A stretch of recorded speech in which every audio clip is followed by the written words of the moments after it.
Tous ceux qui disent que l'élection présidentielle française ne changera rien pour le Congo-Brazzaville et ou que le nouveau président de la République française, j'espère que ça sera Emmanuel Macron, ne pourra rien faire contre les dictateurs africains en général et le Congolais Sassou Denis en particulier à cause des intérêts couverts par la fameuse nébuleuse France-Afrique, me font terriblement rire. Tous se trompent car cette élection aura un impact réel sur la vie politique congolaise et ou africaine. Maintenant, la question est de savoir si le président élu sera défavorable au dictateur en place. Je comptais beaucoup sur Jean-Luc Mélenchon pour régler cette affaire, hélas. Mais c'est vrai aussi que cela ne pourra se faire qu'avec une certaine dose de folie et ou un zeste de courage de la part des populations congolaises, africaines elles-mêmes, pour mettre hors d'état de nuire ces vieux tyrans. Pour faire court, le Ngaya là, qui bombe le torse au Congo-Brazzaville, Sassou Denis, c'est grâce à qui qu'il est revenu au pouvoir après que nous l'ayons viré en 1992 de façon démocratique?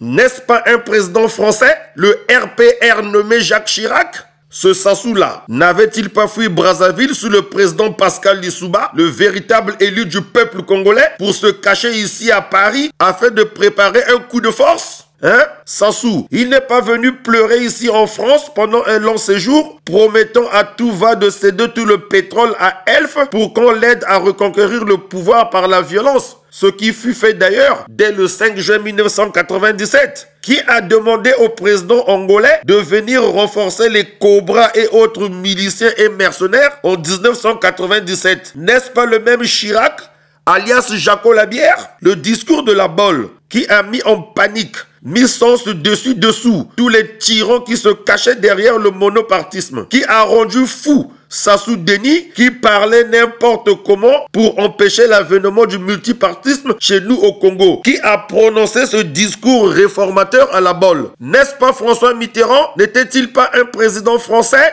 Je persiste et je signe. Si Emmanuel Macron passe le 7 mai 2017, et même si c'est la fille de Le Pen, nous allons faire de notre mieux pour que le Sassou Denis et les autres voyous qui confondent l'État avec une épicerie familiale aient du souci à se faire. Ils vont tous dégager, surtout le grand-père d'Emmanuel qui massacre des innocents dans le département du Poul. Quelle est cette histoire? Ce cauchemar qui s'éternise? Giscard, il était là. Les deux mandats de Mitterrand, il était là aussi. Chirac, seulement lui. Sarkozy, toujours lui. Hollande, il est encore là. Donc maintenant avec Macron, il veut continuer à être là, plus est par la force, en massacrant des gens dans le Poul pour légitimer un pouvoir moribond qu'il a perdu sur le tapis électoral face à Jean-Marie Michel Mokoko et Guy Brice Parfait Kolela.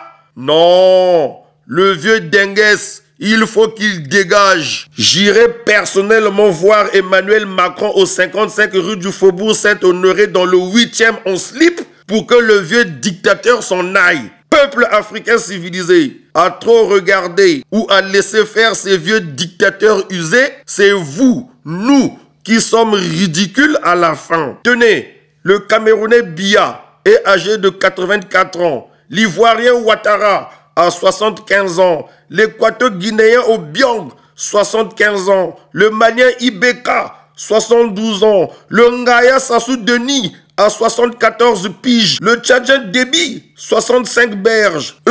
Le jeune Français Emmanuel Macron, qui est appelé à diriger la 5e puissance mondiale, a tout juste 39 printemps. Enfin, que ces vieillards lâchent l'affaire, qu'ils fassent montre de sagesse pour une fois. Ils ne vont tout de même pas se résoudre à aller applaudir à se rompre ce qui leur reste de doigts. Les discours de leur arrière-petit-fils, eux aiment. Les cocobars, gênez-vous. Vos vieux os ont besoin de repos maintenant. J'ai dit.